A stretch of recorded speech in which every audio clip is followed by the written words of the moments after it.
I turned 70 last fall, and the older I get, the more I realize that comfort has very little to do with how much money we spend.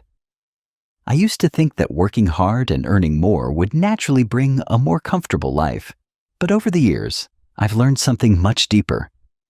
Real comfort comes from how we live each day, not from what we buy. Today, I want to share some simple lessons I've learned, ways to spend less without giving up the things that make life feel full. I'm not here to lecture. I'm here to tell you what life has taught me. From one person who's been through it to another who's still walking the path. 1. Home, a comfortable nest, not an expensive cage. When I bought this house over 40 years ago, I had nothing but hope and a second-hand toolbox. It wasn't much. A small 2-bedroom place with creaky floors and a stubborn old furnace. But to me, it was the promise of stability. Over the years, I raised my kids here, shared countless meals, patched holes in the roof, and watched seasons change from the same front porch. This house became more than shelter. It became my anchor. But as I got older, I started to notice something. The house that once brought comfort was slowly becoming expensive to keep up. The heating bills in winter, the air conditioning in summer, the water, the electricity, it all started to pile up. I remember one particular winter, around 1987, when a cold snap hit Ohio harder than anyone expected. That January, my heating bill nearly doubled. I sat at the kitchen table staring at it, wondering how I was going to manage. I was still working back then. But we weren't exactly swimming in extra money, so I did what I knew how to do. I looked around and figured out what I could fix. That winter, I learned a lot. I didn't have money to replace the furnace, but I could buy weather stripping. I sealed the doors and windows myself. I found heavy curtains at a garage sale and hung them to keep the cold air out. I rolled up old towels and put them against the bottoms of doors. My kids helped. They thought it was a fun weekend project, not realizing we were saving money to keep the lights on. And when I saw that next month's bill was lower, I felt proud. Not just because we saved money, but because we made the house work for us. Now, even at 70, I still follow those habits. I use energy-efficient light bulbs. I keep the thermostat on a timer. And I check for drafts around doors and windows every fall. These small adjustments have become part of how I live. I don't do it because I'm cheap. I do it because I know the value of stretching a dollar without sacrificing comfort. You see, comfort isn't always about adding more. Sometimes it's about removing waste, tightening what's loose, and living with just what you need. My living room may not look like something out of a magazine, but it's warm, peaceful, and quiet. That's real comfort to me. The truth is, we don't need to spend thousands of dollars on upgrades or fancy appliances to feel at ease in our homes. We just need to make thoughtful choices. A bit of insulation here, a smart thermostat there, and suddenly the house feels cozier and the bills a little less painful. If you're like me, you've worked too hard for too long to feel stressed every time the electric bill arrives, so I encourage you to take a look around your home. Ask yourself, what small changes could make this space more efficient, more manageable, and still feel like home? You'd be surprised how a little effort can lead to a lot of peace.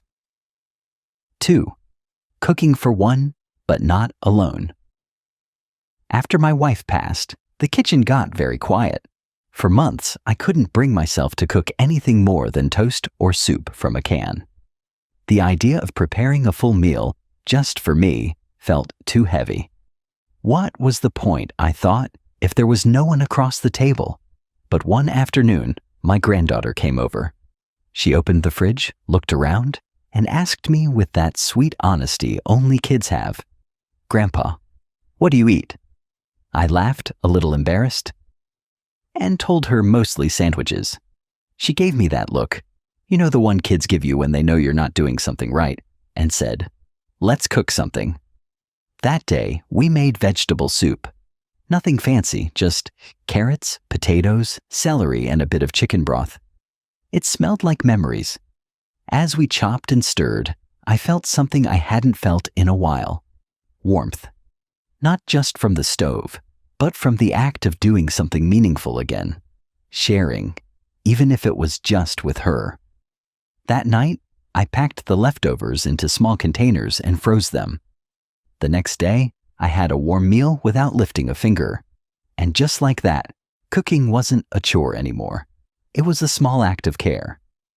Since then, I've created a new rhythm. Every Sunday, I make one big meal: soup, stew, casserole, something hearty that I can divide up and freeze. I keep it simple, but I make it with intention. I learned how to shop smarter too. I buy vegetables that are in season. I look for senior discounts at the grocery store. I check the weekly circular before I go. Over time, these little habits saved me money, but more than that, they brought back a sense of control. And let me tell you something, eating well doesn't mean spending more. You don't need expensive ingredients or gourmet recipes. You need basic staples, a bit of planning, and maybe a slow cooker. That's been my secret weapon. It uses hardly any electricity, and it turns the simplest ingredients into something special. Just set it and forget it. More importantly, I started to view cooking as a form of self-respect. I'm not just feeding my body, I'm telling myself I'm worth the effort. I spent years caring for other people, raising a family, supporting everyone else. Now, taking time to cook a proper meal for myself is a quiet way of saying, I still matter too. So, if you're living alone, I want you to remember this. You are still worth a warm meal, a full plate, and the time it takes to prepare it. Cooking for one doesn't have to feel lonely. In fact, it can become a small daily act of joy. 3. Driving less, living more. When I was younger, I used to love driving. There was something about having the windows down, the music playing, and the open road ahead. Back then, I'd take the long way home just for the sake of it. It made me feel free, like the world was mine to explore. But as the years passed, things changed. The price of gas went up. My reflexes got slower.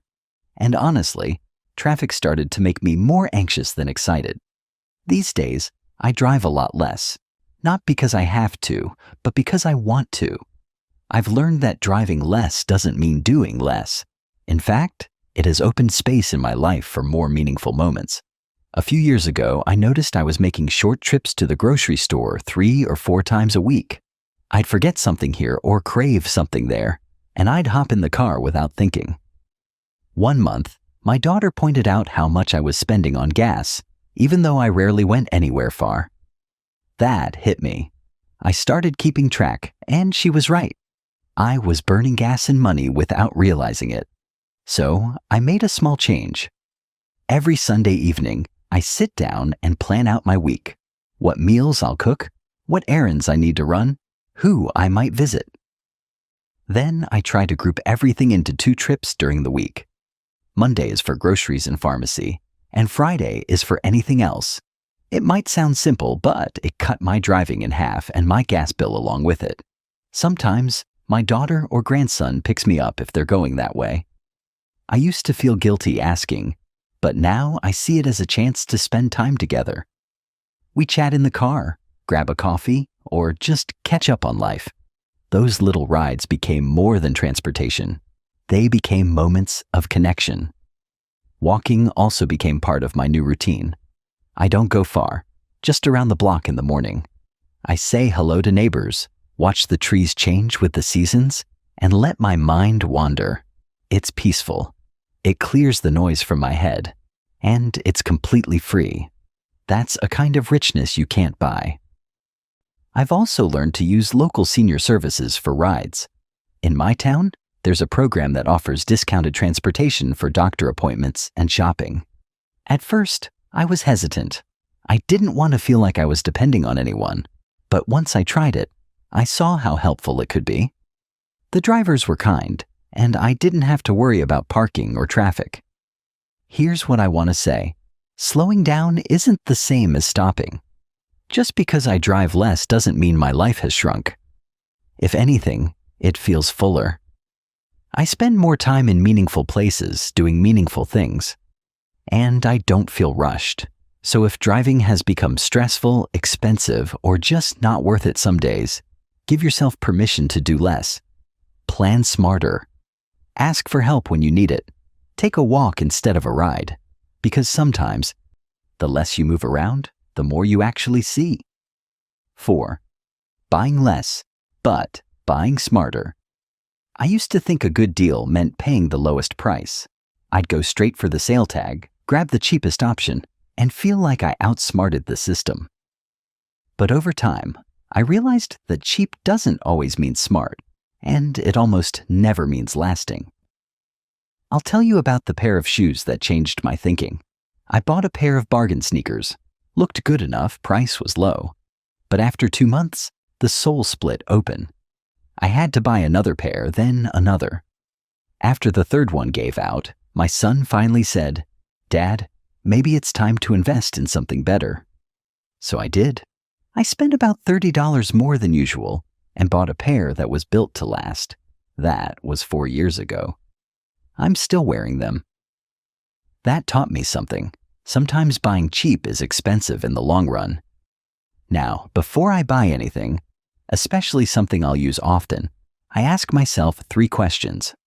1, do I really need it? 2, will it last? And 3, does it actually improve my life? If the answer isn't clear, I wait. Most of the time, I realize I didn't really need it after all. I've also learned to use tools that help me shop smarter. My granddaughter introduced me to a couple of websites and apps, things like Honey, which automatically finds coupons when you shop online, or Rakuten, which gives you a little money back on purchases. It might only be a few dollars here and there, but over time, it adds up. Plus, it makes me feel like I'm beating the system a little bit. I check for discounts, especially the ones for older adults. The AARP card has been surprisingly useful. I get discounts on groceries, prescriptions, and even restaurants. I used to ignore those kinds of things, thinking they weren't worth the trouble. But now I see them for what they are, tools. And tools are only helpful if you use them. Another habit I picked up is waiting 24 hours before making any non-essential purchase. If I see something I want online or in a store, I don't buy it right away. I go home, think it over, and see if I still want it the next day. Most of the time, the urge passes. But if I still want it, and it fits my needs, then I go back for it. That pause has saved me hundreds of dollars over the years. You know, there's a kind of pride that comes with buying thoughtfully. I may not buy as much as I used to, but the things I own now have purpose. They're chosen. They serve me. I'm not filling space anymore. I'm creating space for what matters. So if you're trying to spend less without losing comfort, remember this. You don't have to buy more to feel good. You just have to buy better. Take your time, ask the right questions, and don't be afraid to invest in quality when it counts. You've earned a life that feels steady, not cluttered. And sometimes, the smartest thing you can do with your money is not spend it. 5. Letting technology save you, not stress you. I'll be honest with you. For a long time, I was one of those people who said, I don't need all that tech stuff. I liked paper. I liked my landline. I liked my old-fashioned ways. And if something broke, I didn't Google it. I stared at it for a while and hoped it would fix itself. But a few years ago, my grandson came over and saw me with a stack of bills, a calculator, and a notepad. He sat down and said, "Grandpa, there's a better way to do this." I gave him that look, the same one I used to give him when he wouldn't eat his vegetables. But he smiled, pulled out his phone, and showed me an app called Mint. Now, at first, I didn't like the idea of my money being in some app. It felt risky. But he explained it to me, how it just helps track your spending, how it puts your bills and accounts in one place. I gave it a try. And to my surprise, it helped. A lot. Within a week, I could see exactly where my money was going. Too much on takeout coffee, too many little online purchases I'd forgotten about. That one app gave me a clear picture. And from there, I made changes. I stopped the monthly subscriptions I didn't even use. I cut down on impulse buys, and I set reminders for my bills so I wouldn't pay late fees anymore. Then he showed me Rakuten, a website that gives you money back just for shopping through it. Again, I was skeptical. But I tried it when buying a new winter coat online, and a few days later, a few dollars showed up in my account. It wasn't much, but it felt good, like I was finally letting technology work for me instead of against me. Now, let me be clear. I still keep things simple. I don't have 10 apps running on my phone. I use maybe 3. Mint to watch my money, Rakuten for occasional shopping, and my calendar app to remind me of appointments and bills.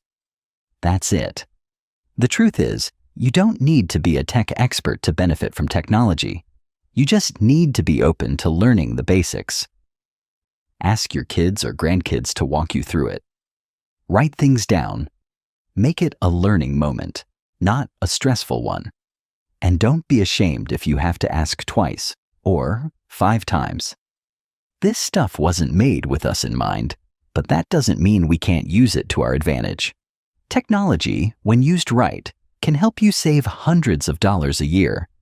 It can help you stay organized, connected, and even feel a bit more independent. And it's not about being trendy. It's about being smart. So if you've been resisting it, like I did for years, just try one thing. One small app, one new habit. Let it make your life a little easier. Because at our age, we've earned that ease. And sometimes it's only a tap away. 6. Connection over consumption. There's something I wish more people talked about when it comes to getting older. The quiet. Not the peaceful kind you get on a Sunday morning with a cup of coffee. I'm talking about the kind of quiet that creeps in when your phone doesn't ring for a few days, when no one drops by, when the house feels just a little too still. I used to think that in retirement, I'd finally get to relax. And I did, for a while. But then I noticed that life slowed down a little too much. The days started to blur. I wasn't lonely exactly, but I realized how easy it is to fill that silence with stuff. A shopping trip, a new gadget, a dessert I didn't really want. It was like I was trying to fill a space that had nothing to do with things, and everything to do with connection. One morning, I decided to walk down to the local community center. They had a coffee hour every Thursday for seniors. I figured I'd stay 10 minutes. I ended up staying for 2 hours. We talked about old baseball games, our favorite diners, our grandkids.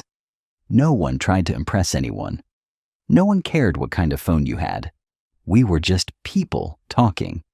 I left that day feeling lighter. After that, I started showing up every week. Then I joined a book group. Then a walking group. Nothing big, nothing expensive. But it gave me something I hadn't even realized I was missing. The feeling of being seen and heard. I also made a habit of calling people more often. Old friends, cousins I hadn't spoken to in years. Sometimes we'd talk for 5 minutes, sometimes an hour. But every time, I hung up the phone feeling better. Even small gestures, like sending a birthday card or writing a short letter, helped me feel more connected. You'd be surprised how much joy a simple, handwritten note can bring. Not just to the person receiving it, but to you too. And when it comes to entertainment, I've found that the best moments don't cost a thing. Watching a movie at home with my granddaughter, sitting on the porch with a neighbor, talking about the weather and the squirrels, laughing over stories we've all told 100 times. Here's what I've learned. You don't need to buy something to feel good. You need to belong somewhere. You need to feel like you matter. And the beautiful part is, that kind of comfort isn't sold in stores. It's shared. In conversations, in time, in small quiet ways that fill the heart instead of the shelves. So if your days have gotten a little too quiet lately, I encourage you, reach out, show up, start small. You don't need to wait for someone else to invite you. You can be the one who starts the connection. And trust me, connection lasts longer than anything you can order online. 7. Enough is a beautiful word. I used to chase more. More money, more stuff, more plans, more achievements, more everything. That was the way we were taught, wasn't it? Work hard, build up, move forward. And for a long time, that made sense. I provided for my family, paid off my house, helped my kids through college. I kept climbing. But sometime in my late 60s, something shifted. I started to notice how much I already had, and how little of it I truly needed. There was this one afternoon, maybe 3 years ago. I was cleaning out the closet in the hallway, the one that always ends up storing things you forgot you even owned. I found 3 winter coats, all mine, all perfectly good. One of them still had the tags on. I sat on the edge of the bed, holding that coat, and thought, why did I keep buying more when what I already had was enough? That day, I started to think differently. I went room by room, drawer by drawer, not in a rush, just slowly sorting through. Letting go of what didn't serve me anymore, not just objects, but ideas too. The idea that I needed to constantly upgrade. The idea that being busy meant being valuable. The idea that comfort only came after hard work. But comfort, I've learned, is not a reward. It's a choice. And enough is not settling. It's arriving. It's finally getting to the place where you can look around and say, this is good. This is mine. This is enough. These days, I live with less, but I feel more peace. I buy what I need, not what I crave. I spend time with people who bring me joy, not obligation. I say no more often, and I rest without guilt. And strangely enough, by living smaller, my life feels bigger. You see, when you stop chasing more, you make room for meaning. You notice the sound of the birds in the morning. You take your time making breakfast. You don't rush through your days, you inhabit them. So if you're feeling overwhelmed by the idea of cutting back, let me tell you this. You're not giving up anything. You're gaining something. You're gaining clarity, gratitude, freedom, and enough might just be the most beautiful word you'll ever live by. A quiet thank you. If you're still listening, I want to say thank you. Not just for giving me your time, but for letting me share this part of my journey with you. I didn't share these stories because I think I have all the answers. I shared them because they're real, because I lived them, because maybe, just maybe, something in my story sounds like something in yours. We live in a world that tells us to keep running, keep spending, keep upgrading. But at 70 years old, I've learned that life is not a race. It's a walk, a steady, thoughtful walk. And the older I get, the more I appreciate every quiet step.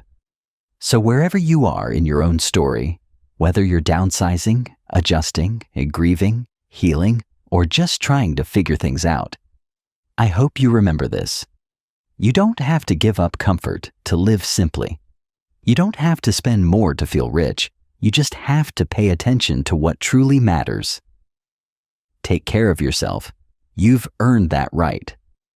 And if today's message meant something to you, I hope you'll come back next time. I'll be here. Same porch, same coffee, same old stories, with maybe a few new ones too. Until then, be well.